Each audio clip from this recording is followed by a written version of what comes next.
Bueno, yo en base a lo que estuvimos hablando acá y en base a lo que dije también un poco yo, me parece que creo que nosotros tenemos en nuestras manos herramientas fáciles y sencillas como para colaborar con un lenguaje un poco más claro y una manera de expresarnos más adecuada al lector, más amable, más amigable con el lector. Obviamente que detrás de todo esto, en el fondo de todo esto, subyace esa pregunta: ¿quién es el receptor de este texto jurídico? ¿Para quién se escribe este texto jurídico? Y en realidad podemos decir que los receptores también, yo también coincido en que los receptores también son varios, porque si bien este texto está destinado a una comunidad de abogados, llamémosle, de letrados, también está destinado al ciudadano común, y a eso es a lo que nosotros también no debemos perder de vista. O sea, como que no debemos encerrarnos en el concepto de esto se escribe así porque se escribió toda la vida. Es verdad que el texto jurídico, todos los textos que nosotros manejamos a diario, un despacho, una sentencia, una resolución, tienen determinadas características, ¿sí? Comparten características comunes. Por lo tanto, podemos decir que se insertan en un género. ¿Qué género? Llamémosle escritos jurídicos. Esas características comunes nosotros no las vamos a cambiar, porque a veces la gente cree que cuando hablamos de lenguaje claro, cuando hablamos de buscar otras herramientas como para poder acercarnos, la gente cree esto, ¿no? Cree que, bueno, que en realidad lo que se propone es cambiar. No, ese género que nosotros, o sea, nosotros sabemos que una sentencia tiene una estructura determinada, empieza con y vistos estos autos, de lo que resulta, ¿sí? Y ahí voy a narrar más o menos todo lo que pasó, y considerando, y ahí voy a argumentar respecto de la prueba y por lo tanto fallo, y esa es la estructura de una sentencia. Sabemos que un testimonio lo vamos a escribir todo en letras y que no van números y que no van espacios. Eso no va a cambiar, ni nadie pretende, o sea, no es esa la idea. La idea sí es tratar de que dentro de los textos que nosotros manejamos, bueno, tratar de conseguir o utilizar algunas estrategias como para que el texto no sea tan oscuro, tan barroco, tan alambicado. Bueno, yo para resumir un poco, creo que vamos por el buen camino. O sea, yo haber escuchado la mesa me dio como muchísima esperanza, me dio muchísima alegría. Obviamente no tenemos la solución de nada, pero por ejemplo esta iniciativa del Ministerio de Justicia me pareció muy interesante. Que haya un evento como el que estamos acá, me parece fenómeno. Que haya alguien que se esté preocupando por el tema, me parece muy importante, y creo que es el inicio, ¿no? La conciencia de que hay algo que está mal y que hay algo que hay que cambiar, y que hay iniciativas, pequeñas iniciativas para empezarlo a cambiar. Así que yo resumiría esto con que estamos en el buen camino y que hay mucha esperanza. Bueno, como les decía al principio, gracias por interesarse en el tema. Le agradecía también al resto de las oradoras. Renuevo el agradecimiento ahora que las escuché. Me quedó ahí un tema que me parece que también sirve para abordar esta complejidad del lenguaje y todo lo que refiere a la comunicación jurídica que les decía hace un rato, y está vinculado fundamentalmente con el monopolio. Los abogados hemos tenido durante muchísimo tiempo el monopolio en el acceso a los tribunales. Los jueces han tenido el monopolio de decir qué es el derecho, y hay una cuestión que en buena medida lo planteaba Analía recién con la posverdad, y es que ese monopolio se está perdiendo. No para todas las ramas del derecho, pero existen un montón y cada vez más de aplicaciones informáticas que resuelven conflictos sin intermediación de las leyes como habitualmente las conocemos, sin presencia de abogados, sin presencia de jueces. Cuando ustedes tienen un problema comercial en Amazon, en eBay, ese problema se resuelve prácticamente solo. sin intervención de el juez comercial número tal, secretaría tal, que atiende de tal hora a tal hora. Entonces hay una realidad que se vincula con esto que yo trataba de plantearles hace un rato, y es: la sociedad cambió, la sociedad exige otras cosas del sistema jurídico tradicional, y cuando no las encuentra busca alternativas, y esas alternativas están y cada vez crecen más. Hay puntualmente una plataforma que se llama CrowdJury, que están utilizando sobre una tecnología blockchain, que es sobre la misma tecnología que se asientan los bitcoins, para que algoritmos de inteligencia artificial resuelvan conflictos comerciales entre personas que pueden estar sentadas una al lado de la otra, o una en un continente y otra en otro. No aparece ningún humano en ese proceso. No hay congresos, no hay poder judicial, y las cosas se resuelven y funciona. Y en países que institucionalmente tienen más retrasos que el nuestro, que se están implementando ese tipo de plataformas como sistemas judiciales válidos.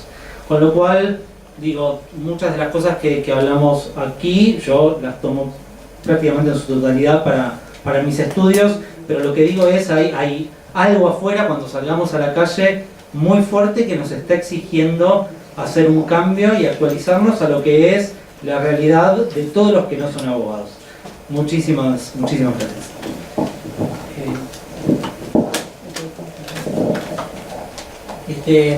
Yo quiero agregar a lo que dijo Ariel, que bueno, este tema que les estaba comentando, no sé si ustedes saben que hace un par de semanas, Facebook desconectó unas máquinas que habían logrado comunicarse entre sí, habían creado un lenguaje propio.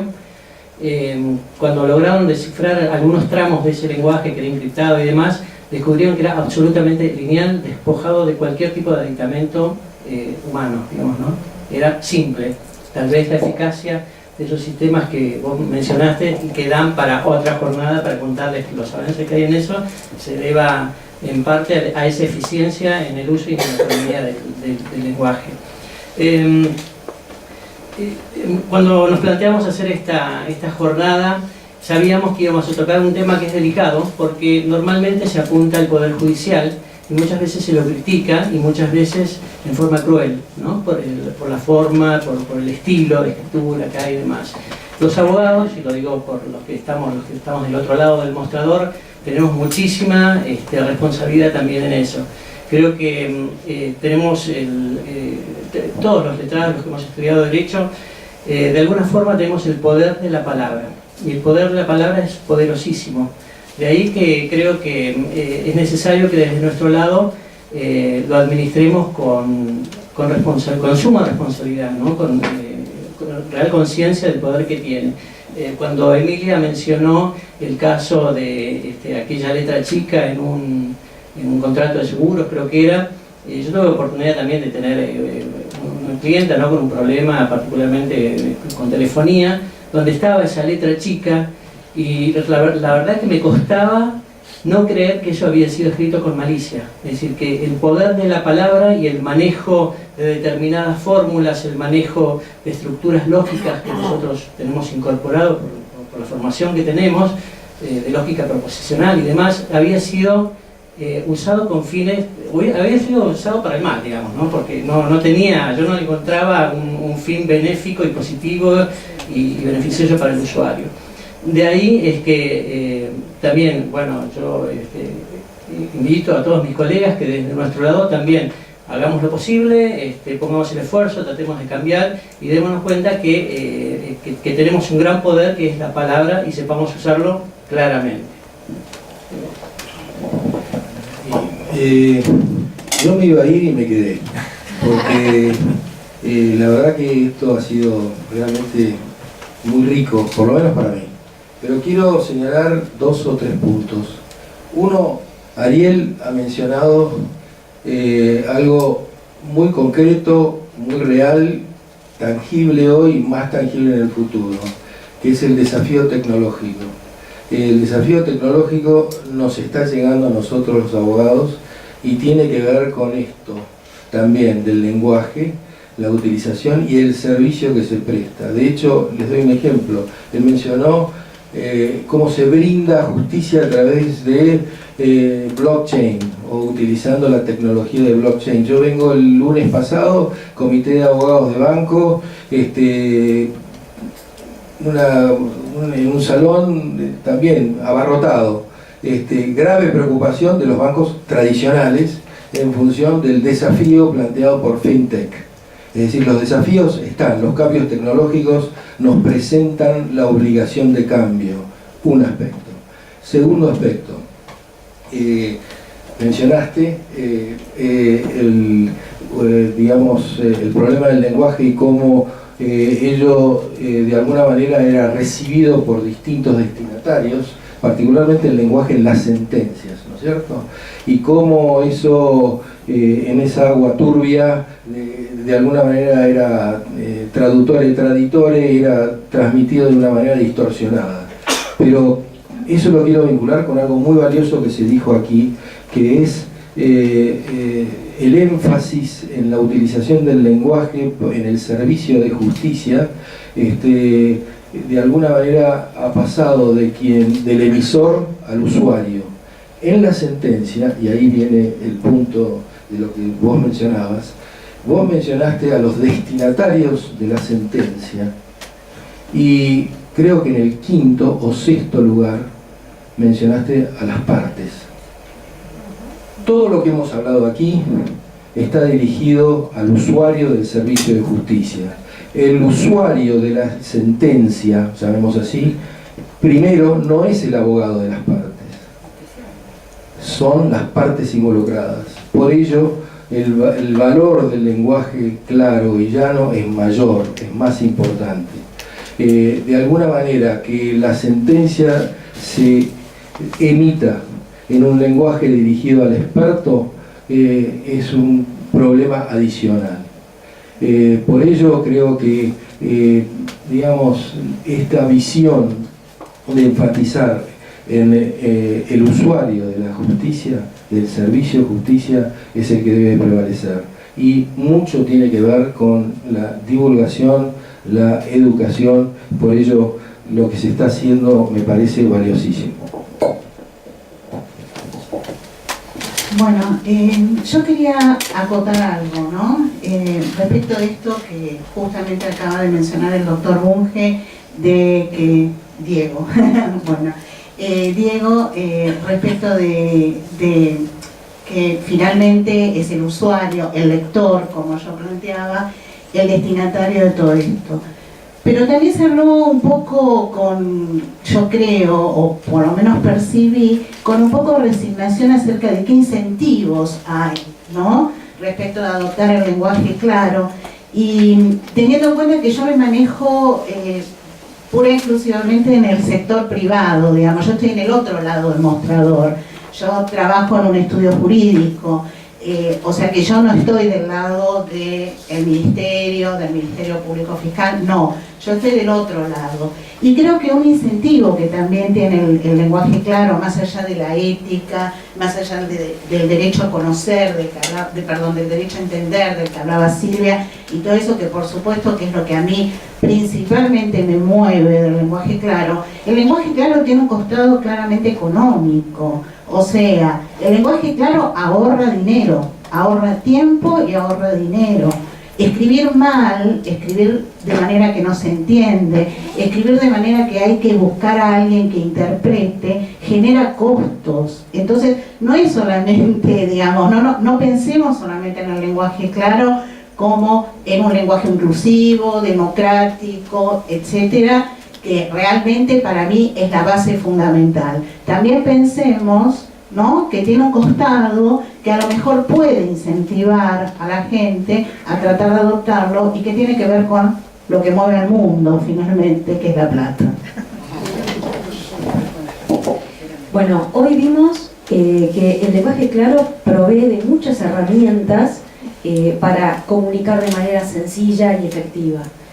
Y también vimos, que nos contó muy bien Emilia, que así como existen las herramientas, existen los preconceptos y los prejuicios para adoptarlas, Por eso creemos que estas iniciativas también tienen que ser acompañadas de un cambio cultural. Sin un cambio cultural no van, por las iniciativas solas, las herramientas solas no alcanzan. Y además del cambio cultural, que cada uno puede hacer desde lo que escribe todos los días, somos conscientes de que se necesita el impulso de los poderes públicos, o sea, los que desde el gobierno escribimos para la gente, tenemos que tenerla en cuenta todo el tiempo e impulsar estas iniciativas. Por eso, desde el Ministerio de Justicia, estamos comprometidos con simplificar el lenguaje, pero lo hacemos desde nuestra propia competencia, o sea, funcionando con servicios que hacen de puente entre el lenguaje del legislador y el lenguaje de la gente. Pero también somos conscientes de que la meta final es que los propios documentos primarios sean escritos de manera clara. O sea que la ley ya, como en Suecia, como nos contaba Ariel, en Suecia y en otros países ya tenga un comité revisor que no permita que una ley sea sancionada si no es entendible por la gente. Y lo mismo para las sentencias, ¿no? Los jueces deciden sobre las cuestiones principales de las personas y las personas no saben qué le están diciendo.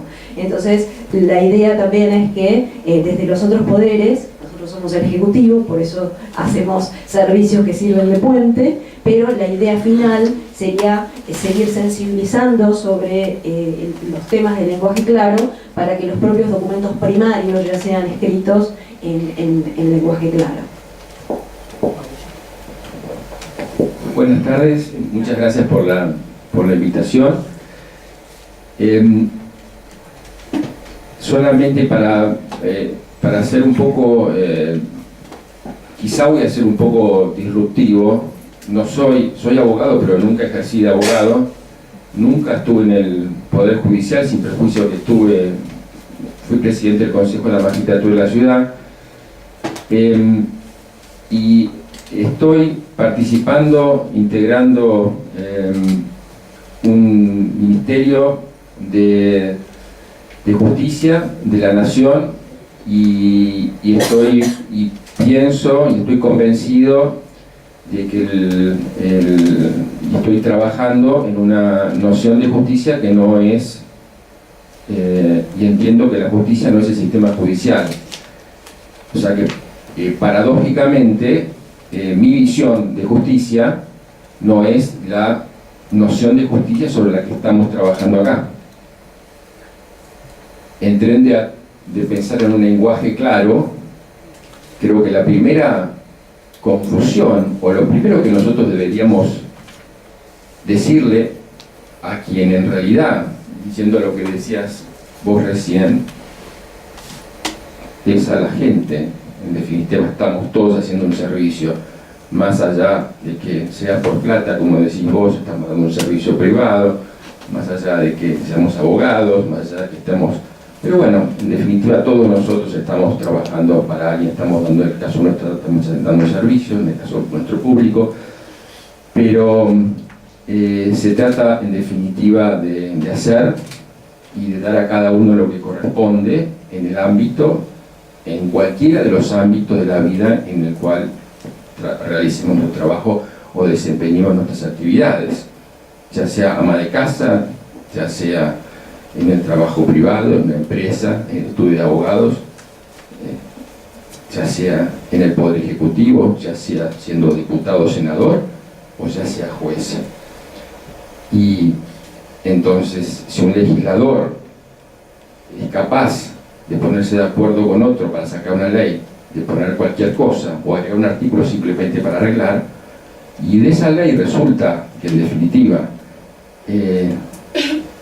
y sabe, si piensa que las consecuencias puede ser que esto se judicialice y lo declaren inconstitucional, pero no importa, total, el objetivo es sacar la ley y así se arregla políticamente, sin medir que las consecuencias de eso se genera violencia o que eso no es lo que corresponde hacer, esa persona tuvo la posibilidad, un legislador que no es juez, de hacer y de dar a cada uno lo que corresponde, porque quizá lo que está involucrado en esa ley es asignar a lo mejor a una persona ciertas cosas que está excluyendo a otras. Tuvo la posibilidad de hacer justicia. una ama de casa le sucede lo mismo según cómo atienda o no a su hijo en un momento determinado. La empresa a la cual vos te referís quizá dice una cosa en su folleto de responsabilidad social, de las que tanto conocemos todos los días, y después durante la práctica sigue contaminando. Todos nosotros, desde que salimos a la calle, tenemos la posibilidad de actuar de una u otra forma. Siempre tenemos la posibilidad, más o menos justa, más o menos violenta, más o menos pacífica. Si sumamos nosotros esas posibilidades de hacer o de dar a cada uno lo que le corresponde en cada momento, la multiplicamos por 50, 100 veces que tenemos cada uno, por 40 millones de personas, ahí tenemos la forma, ahí tenemos la sociedad más o menos justa que decimos merecer y que siempre se la achacamos a otro, al sistema judicial. Pero el tema está que la justicia judicial es la que llega al final de todo. El tema está que la justicia tiene muchas dimensiones. La justicia. La justicia es la que viene atrás de todo. Y estamos todos, el 99%, incluyo a todos los miembros del gabinete del Poder Ejecutivo, al presidente, a todos los periodistas, a vos misma. Cuando hablas de la justicia, hablas del sistema judicial, hablas de los jueces. La justicia, que es corrupta, la justicia es lenta. No, la justicia, primero, es un valor. Los que pueden ser jueces son los que son corruptos, son los jueces. Entonces no podemos confundir la justicia con una institución, con un edificio.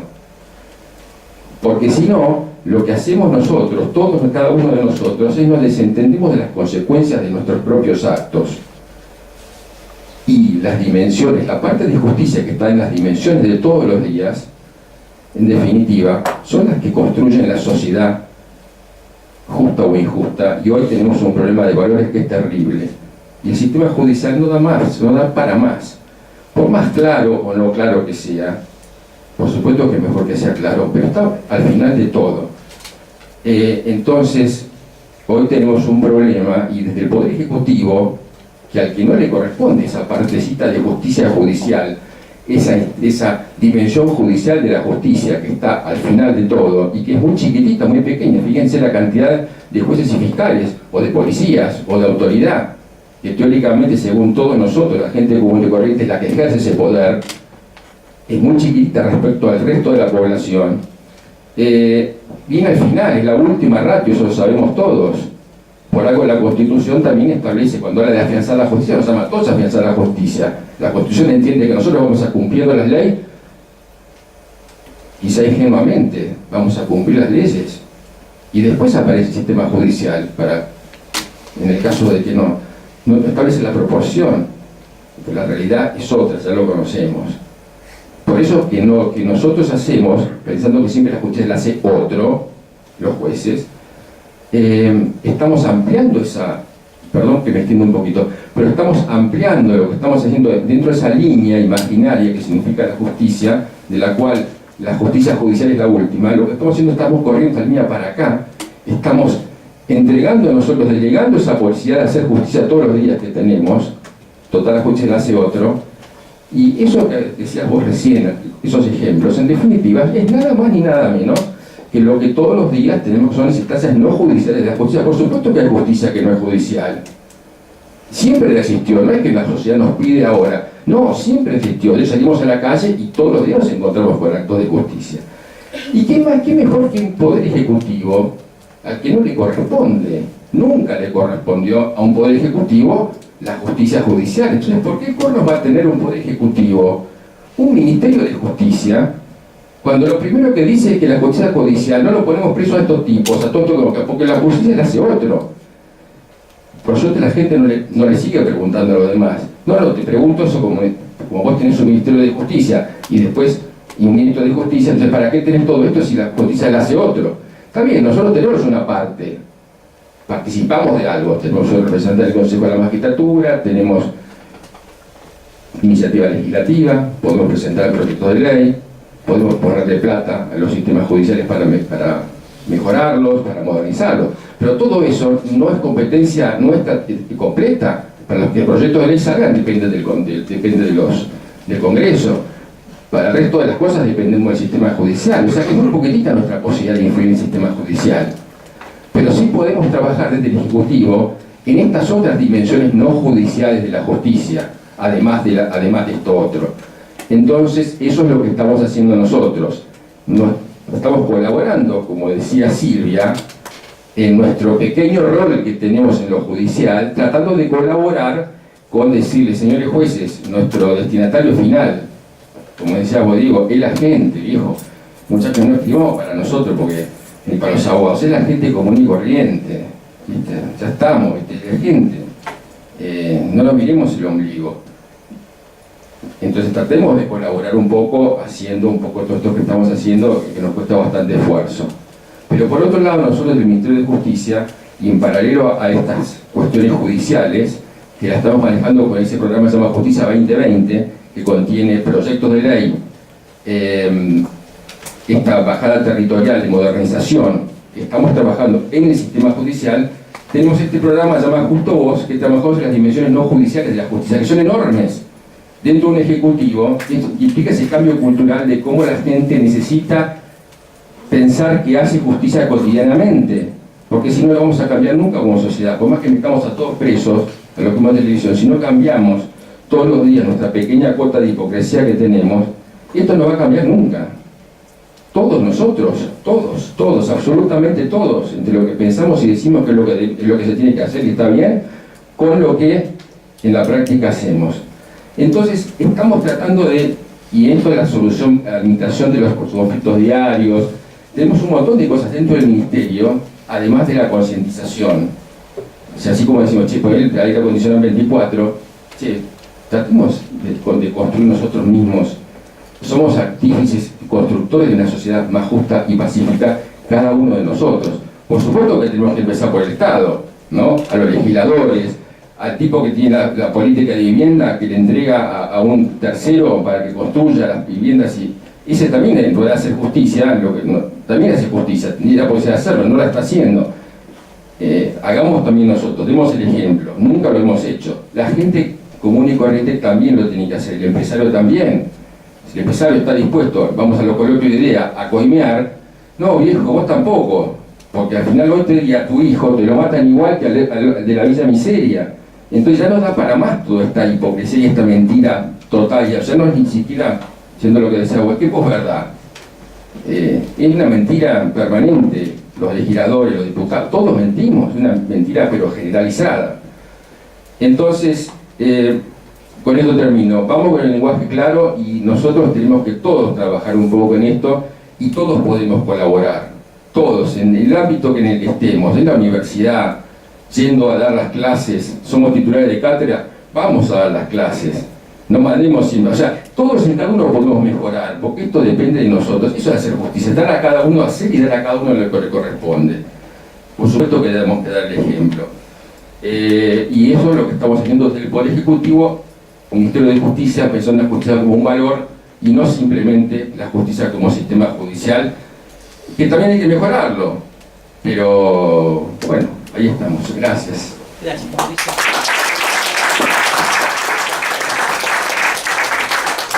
¿Había una cosita más? ¿Sigue el hablar? Sí. Yo quería plantearlo desde otro lado. Yo me pregunto si los profesionales del lenguaje nos transmiten a los abogados las críticas en lenguaje claro. Porque si yo agarro el informe de la Comisión de Modernización del Lenguaje Jurídico o el libro de estilo de justicia de España, me encuentro con solecismo, anacoluto, inclusive nominalizaciones, y yo digo, ¿qué es esto? Y yo como abogada trabajo todo el tiempo con teorías, con conceptos, y no tengo ganas de empezar a averiguar qué es cada cosa. Entonces, ¿qué hago? Lo que ellos me critican. Dejo de leer y no logran comunicarse que yo entienda y por lo tanto que aplique. Eso por un lado. Y por otro lado, me parece que en todas estas críticas no se tienen en cuenta la cultura jurídica, porque yo leí, nos critican muchísimo las mayúsculas, por ejemplo, ¿no? Pero los abogados usamos las mayúsculas como parte de la estructura del texto, resuelvo considerando, ¿no es cierto?, resultados, y entonces el abogado que presentó la demanda, que la contestó, no lee lee los resultandos, va directamente a los considerandos. Si no sabe de qué trata el juicio, entonces va a leer los resultandos. Sabemos además que en general los resultandos los redactan o los secretarios privados o los relatores para que el juez no tenga que leer los escritos. Entonces hay un montón de cosas, o por ejemplo, la locataria, la locadora en los contratos tienen que seguir estando en mayúsculas porque son indicadores, digamos. Entonces también eso facilita la lectura. Entonces yo creo que en todas estas críticas no les hago el cuerpo, soy consciente de que tenemos que mejorar muchas cosas, pero me gustaría que esas críticas se nos hagan en lenguaje claro. Bueno, ¿alguien más? Pero no sé si va a llegar el cable. Sí, desde ahí se escucha, sí. Bueno, me parece muy bien, estaba muy interesado en participar en esta reunión. Me parece muy bien, bueno, cuando yo me recibí tenía mucho pelo. El derecho es otro, el derecho que yo estudié, y muchos de los abogados que están en mi estudio, que tienen 30 y pico de años, el derecho que estudiaron es otro al que se aplica hoy. Esto quiere decir que el mundo está cambiando raudamente. Es decir, en el mundo de los negocios, en el mundo de las empresas lo llaman, estamos en un mundo VUCA, en inglés VUCA. ¿Por qué VUCA? Porque es volátil, porque es incierto, porque es complejo y porque es ambiguo. Nosotros los abogados estamos viviendo en ese mundo. Y en ese mundo nosotros tenemos que estar impartiendo, es decir, enseñando a nuestros clientes que nos vienen, a diferencia de los clientes de antes que iban a un estudio a informarse qué derecho le correspondía, hoy muchos clientes vienen a tomarnos examen. ¿Por qué? Porque ya por Google, por las informaciones, ya saben cosas respecto del tema que les interesa. Entonces vienen a conocer nuestra opinión o a ratificar su enfoque, o que le demos la vuelta a algo que ya saben. El mundo ha cambiado. Respecto de la forma en que nos movíamos, como decía Ariel, el tema de la vestimenta, yo en una época yo no estaría como estoy ahora, y nos identificaba. Como digo yo, los médicos, la característica de los médicos es que mal que escriben, que los farmacéuticos tienen que saber jeroglíficos para saber qué están medicando. Los abogados, era qué complejo eran nuestros escritos y qué difícil escribíamos y qué difícil nos expresábamos, a punto tal, y esto va a denotar mi edad, había un personaje llamado Pepe Biondi, que tenía un personaje que era jurisconsulto mancha papeles. Y lo gracioso era que el tipo no se entendía nada lo que decía y todos lo aplaudían, porque sonaba lindo. Bueno, ese paradigma es el que muchos de los que estamos acá nos hemos educado. Pero estamos en un complejo, estamos en un mundo VICA, donde eso ya no existe más. Ya no somos un estudio jurídico donde vienen a informarse, sino que somos una empresa de servicios jurídicos donde estamos dando un servicio. Y un servicio que lo estamos guiando. Y en un mundo distinto. Si alguno de nosotros tuviese que demandar a Uber, ¿a dónde lo demandaría? ¿A una nube? Es decir, el mundo es otro. Yo cuando estudié estaba, y para... Ariel creo que hablaba del tema del latín, o Emilia, no recuerdo cuándo. Era una presunción jure de jure, que cuando yo estudié, si un niño nacía 12 meses después de haber fallecido el padre, no era el padre.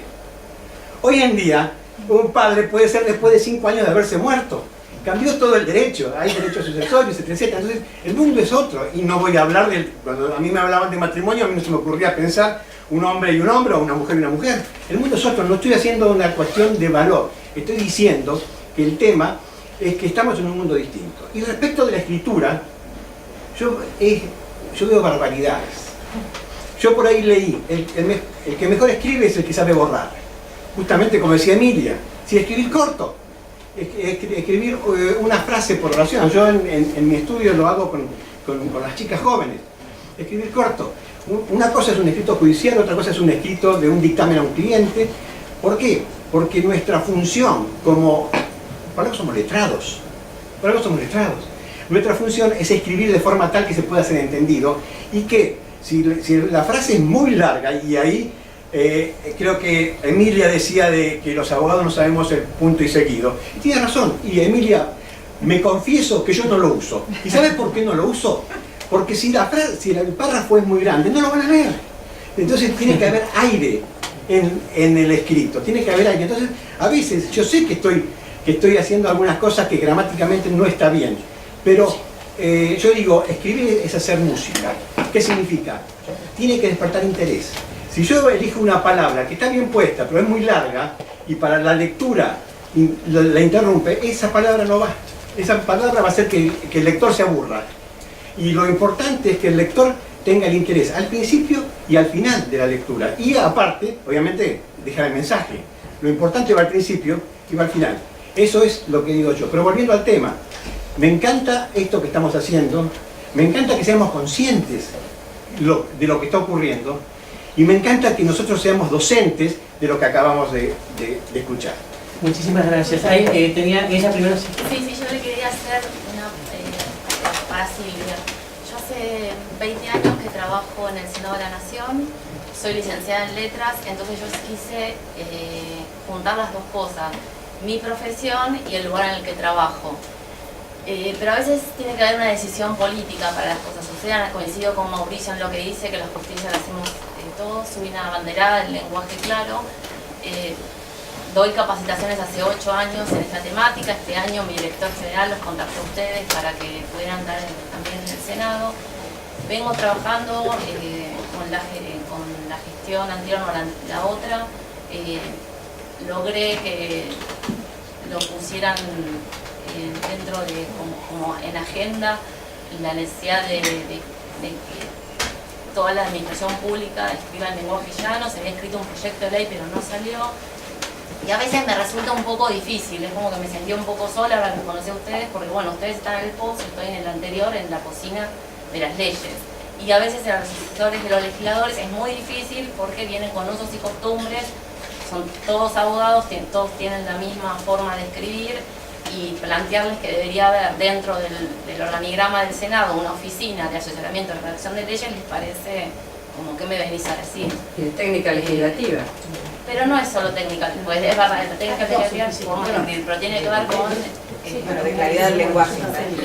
Bueno, hay una maestría sobre que yo creo que Aldán la tiene.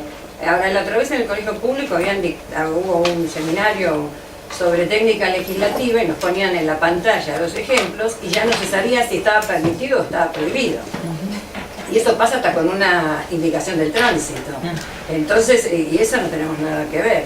Ahora, respecto a lo que usted decía, yo considero que la justicia es una augusta función que en la sociedad institucionalmente configurada imparte el Poder Judicial.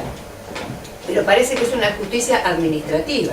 Y hablamos de justicia y yo le pregunto, ¿qué es un concurso de cátedra? Un concurso de cátedra es la forma democrática de elegir a dedo. El candidato ya está puesto.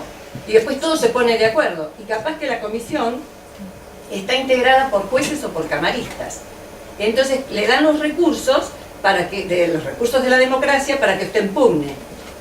Pero las redes de poder... Yo lo conozco, se lo conozco, Por todos eso. los casos me pasaron a mí, es un problema de todo, o sea, todas esas redes y todos esos sistemas. Yo en la ciudad de Buenos Aires me encontré, cuando estaba en el ministerio, en la presidencia del Consejo de la Magistratura, me encontré en un sistema, me encontré dentro de un sistema donde incluso habían sacado una ley para hacer nuevos concursos y la pararon, se crearon nuevos cargos y los pararon porque estaba tomada toda la cadena donde los profesores, ¿Pero qué es el poder, donde los doctor? profesores de las universidades le daban los exámenes a los tipos en el Consejo de Magistratura No, y aparte para que se haga justicia, le digo, usted tiene que pelearse con todo el mundo, porque parece que la justicia es lo natural y la injusticia la excepción. Pero eso es lo que pasa en la sociedad. Entonces, por más que nosotros pongamos preso, más que no es un problema tampoco del pueblo, es de toda la sociedad, estamos todos estamos así. O sea que hace falta un cambio realmente importante para que podamos dar vuelta todo esto. Una revolución. Una revolución y después estamos como el Cuba. Bueno, disculpa, una pregunta más. Sí. Yo formo parte de una fundación que se dedica a la accesibilidad cognitiva y promovemos la lectura fácil. De hecho, hemos hecho junto a Copidis la Convención de los Derechos de las Personas con Discapacidad. Nosotros proveemos validadores, que son personas que tienen dificultades en la lectura y no solamente con digamos, una discapacidad intelectual. Porque en el caso de la lectura fácil y el lenguaje claro, hablamos siempre de los beneficiarios, pero ahí me gustaría decir quiénes son. ¿Quiénes son? Porque no es solo, o sea, la ciudadanía, no, la ciudadanía, ¿de quiénes estamos hablando? Además, que realmente necesitan entender. Es muy fácil decir cuando uno habla de lectura fácil, sí, las personas con discapacidad de la inteligencia intelectual o con una discapacidad cognitiva. Discapacidad cognitiva es mucho mayor. Personas mayores, personas que han tenido una ACV que tienen que volver a leer, migrantes. Nosotros tenemos, vos decías recién el tema de los barrios vulnerables, me los mencionabas recién, decís, bueno, las personas, los chicos que están en las escuelas, decían recién que no sabían lo de la Constitución. ¿Dónde está el material educativo en lenguaje sencillo para que aprendan? ¿Sí? ¿Dónde está? Educación cívica es ininteligible. Entonces, ese material también se tiene que proveer o en lenguaje claro o en lectura fácil. Nosotros, en nuestro caso, hacemos lectura fácil. Pero, es decir, todo está interconectado. Y otro tema que también es muy importante es que todo este colectivo de personas que tienen dificultades de lectoescritura y que es muy grande, imagínense, en discapacidad hay un grupo, pero no es solo discapacidad, está todo, la gente con dislexia, ¿sí? Que no tiene un certificado de discapacidad una persona con dislexia, ¿sí? Y sin embargo, con semejante choclo que tienen que leer, no se lee, no se entiende. El derecho de entender, el derecho de leer, el derecho de aprender es fundamental. Y hablando de accesibilidad, y en esto sí, porque muchos de nosotros somos abogados y me parece que este es un foro muy importante para mencionar esto que voy a decir. Hace poquito fue en la Facultad de Derecho de la UBA un congreso sobre discapacidad, ¿sí? Sobre derecho de la discapacidad. Y ahí planteábamos el nuevo rol del abogado. Y esto es muy importante. En 2015 cambió el Código Civil y cambió la capacidad. Y nuestro cliente no es una planta a la que le hablamos a la mamá por la curatela, ¿sí? Esa persona es nuestro cliente.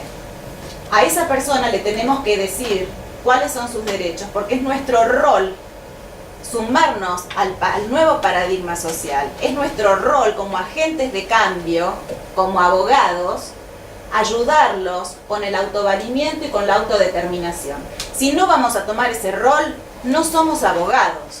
Es un nuevo mundo en el cual todo este tema de la accesibilidad, yo propongo a quienes están en el Estado subir la barrera. No hablemos más del lenguaje fácil, hablemos del lenguaje accesible.